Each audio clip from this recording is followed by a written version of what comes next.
Hey guys, Ben Paton here. I've got two-time All-Australian, 226 gamer for the Saints, Austinn Jones. It's past meets future with Trading Tales, brought to you by CMC Markets. So Aussie, what do you miss the most about footy now that you've finished? Just training with your mates.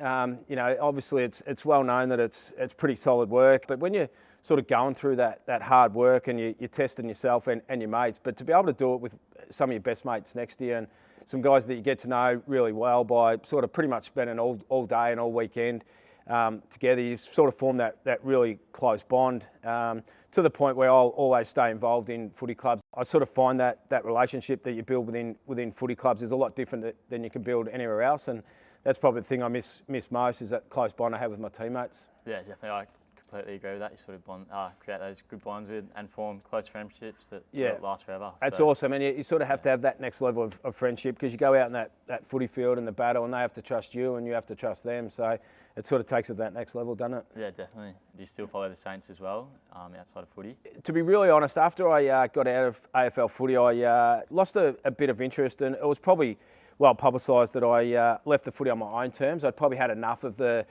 commitment at the top level, and I went away from not only following the Saints but watching AFL footy for a long time until my young fella was about 5 or 6, and his passion sort of brought me back to the game, and he's a mad Sainer, and now the whole family watches the Saints. You know, I scream at the telly, get to as many games as I can.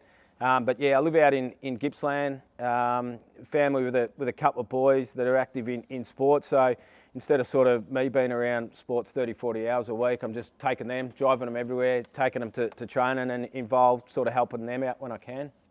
What do you reckon's changed the most in the game now since you've retired? Facilities, again, having a look around. I'll try not to do that to death, but I'm bloody jealous of the grandstand we're sitting in and the rooms underneath. The ability of players to use their skills and awareness to get out of traffic and move the ball forward quickly is something that commentators don't talk about a lot, and I reckon you guys in today's day and age leave us for dead in that sort of stuff. You know, ours would probably be one handball, one kick, and then it'd be down the line, but you know, you guys' ability to have 4 or 5 real quick handballs and go from a contested area to then have a runner out in space, like I said, doesn't get spoken about a lot, but it's next level. You know, with the pressure coming from the opposition, the pace they're coming at, but for you guys to have that composure and awareness is absolutely brilliant, and you know, you guys don't get enough credit for it, I reckon. Yeah. What about? I just gave him a pump up. You gave me nothing. I'm good at that. Yeah, you can go, I'm one of those. No, I'm one of that. I'm definitely not one of those. Nah. I'm probably a little bit similar in this one. Both got overlooked originally at the draft, and then got drafted a bit older. So tell us what your feelings and what it was like for that to happen. Yeah, I played a reserves game for Collingwood and Melbourne, and went ordinary first to admit it, and both clubs sort of sent a letter back to the Dandenong Stingrays, which I was at the time, and just said, don't send this young fella again. And the Stingrays actually sort of alerted me to that fact, and all it sort of did was, I suppose, drive me to make my strengths even stronger. You know, I was probably pace and skill. You know, they were the two that I had, and I just tried to make sure that every game I played after that I was able to show my strengths and show the clubs that were still interested, you know, that I had a couple of tricks up my sleeve. And luckily enough, it was actually Stan Alves who was coaching here, working with John Beveridge, the great recruiter, and they decided to take a chance on me with pick 48, mate, and hopefully I repaid them. You know, we didn't get the ultimate prize while I was here. You know, obviously we're still chasing that, but hopefully I repaid their choice, mate. And you know, back to you, it's bloody hard, isn't it? You know, they take 70 or 80 picks and they overlook you, and you sort of think you're going well enough. How did you react? Yeah, I definitely agree. It's sort of that, I don't know, you sort of want to prove people wrong and prove that you're good enough and you're able to get there. And it's obviously disappointing at the time, but it's probably, in hindsight, probably a good thing. I don't know, if I did get picked up when I was younger, if I might still be here. So it's sort of, shapes who you are, and it gives you that little bit of extra motivation. Yeah, and I reckon clubs that continue to follow a player's path after they've been missed out would look for that sort of stuff, the characteristics that they're prepared to prove them wrong and push harder. And obviously you do that, and there's a few others out there. So I think AFL clubs need to keep looking at that and seeing guys that miss out, you know, at that 18-year-old draft, that you know, if a kid puts his head down and works even harder, that's the kid you want, you know, because they've taken the knock, but they've actually worked harder to prove a lot of clubs wrong. Yeah, definitely, I agree. And I reckon there's a fair few boys on our list actually that are overage draftees. Yeah. Steele, Sinclair, Wilkie. Yeah, take them all. Bloody flying. So plenty of talent out there. Yeah, definitely. Do you think people judge you for your size at the time? They did, and probably, again, at my time, they were probably looking for those 6'2", 6'3" midfielders, probably like Bontempelli and those sort of types. But the guys that were that size at my time basically weren't footballers. They were more athletes, not great kicks of the footy. So they would sort of take a bit of a gamble on those guys and then try and develop the footy. But I think by the time you're 18, 19, if you haven't sort of got that footy sense, it's very, very hard to coach.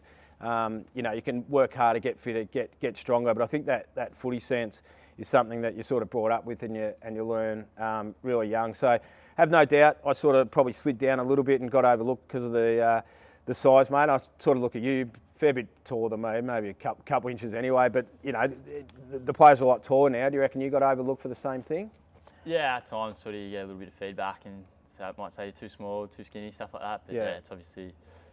There's a lot of, football, like the skill of football is a lot different just to the athletic side of Absolutely. it. So, players that are naturally skillful or good football nous generally always come out on top, I reckon. So. Like I said, with that awareness and you guys' ability to link up, you put an athlete in there without the footy sense and they get overawed, and they miss those handballs and create errors where, that natural footballer like, you guys are. And, I'm so impressed watching, mate. It's awesome to see. How do you think people would have described you as a player?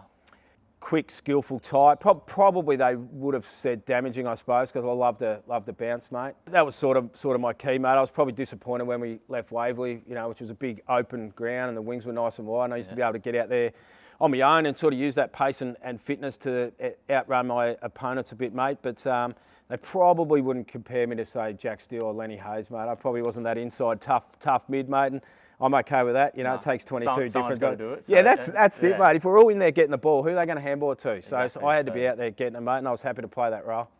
Who's your favourite player to play with, or players? Probably two parts of the question, because I get asked who's the best I played with. And when I retired, it was Robert Harvey, because I only sort of played 5 or 6 years with Rui at the time. And then, 5 or 6 years later, after I finished and Nick's gone on to become a superstar, they were probably the two best.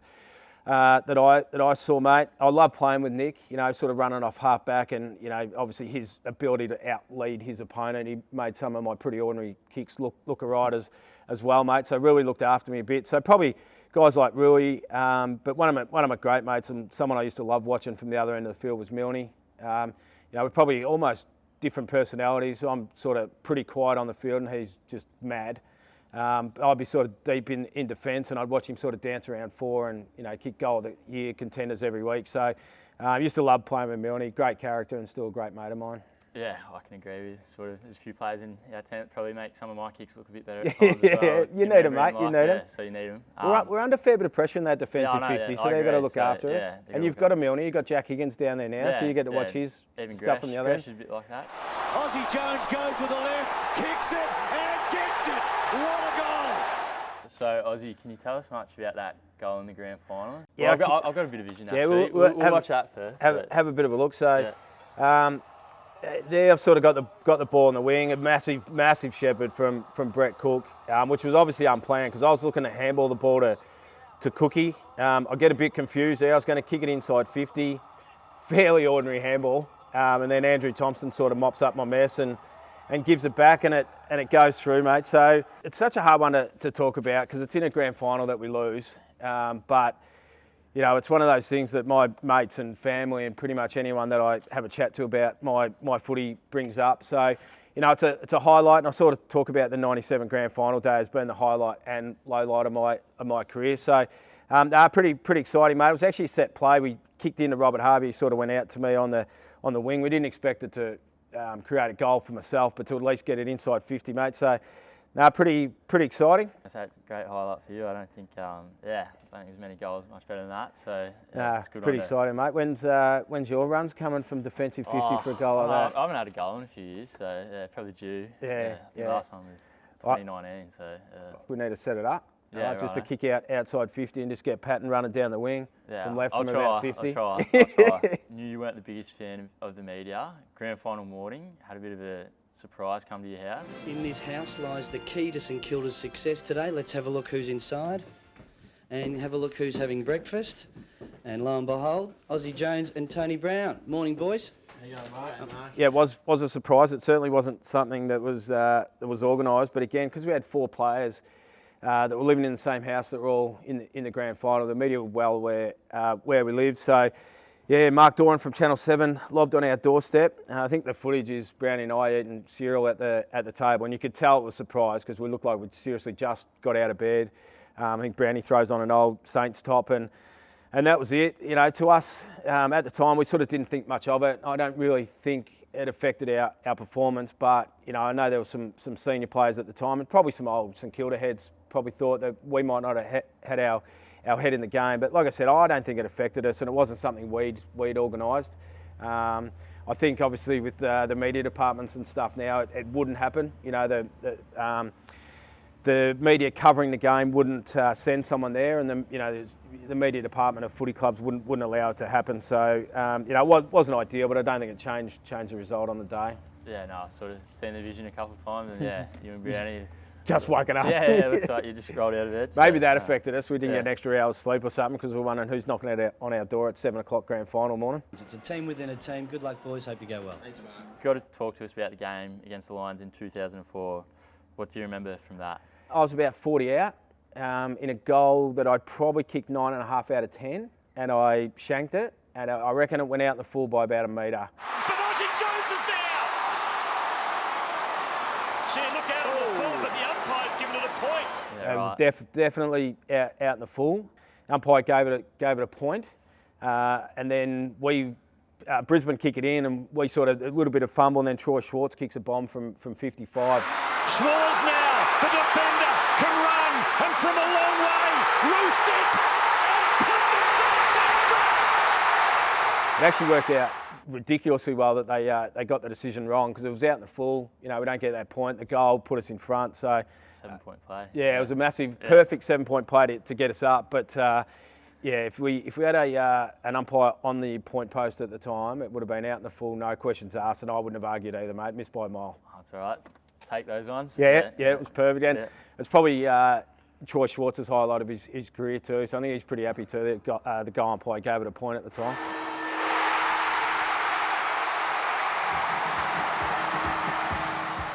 So what's the best bit of advice you could give me to help me invest in my future? Oh, I think be yourself, mate. You know, obviously, you know, I watch footy closely, and I'm a nut, and I watch that stuff about Jack Ginnivan at Collingwood, and you know, there's a lot of commentators trying to get him to be like everyone else. You know, and I think within a team structure, as long as you're playing your role to what the coach wants, you were drafted on your ability. You know, your ability to play your role defensively is what they need. And within your brain at certain times, you think differently to the bloke next to you, and that's what gets it done for you. That's what makes you tick. That's what allows you to be the best for the St Kilda Footy Club, and within you being the best Ben Paton, you be the best role within the footy club, mate. I think we just try and get 22 the same. And like I said, mate, I wasn't an inside mid, and if we had 22 inside mids, maybe we don't make the 97 grand final. You know, it takes all types. I think we should adopt that and allow players to be themselves and actually encourage it. No, I completely agree. Yeah, sort of got to be able to express yourself and be who you are. So that's right, mate. You know, you're not going to play on a 6'5" full forward. You know, you've got a different role to play on different types of players. You're all going to go about it differently. You know, don't really understand the structures and stuff, mate. We didn't have it quite as complex as you guys, but I just think that freedom to be yourself actually allows a team to have more dynamic within it, you know, a little bit more flair, and you know, the ability to tear the opposition apart at times. Thanks for today, Aussie. Pleasure to have you here back at the club. Be awesome. Awesome to hear a few tales from back in your day, and yeah, good to get some advice off you as well. Nah, so enjoyed it, Paton. Good luck this weekend, mate. No, thank you.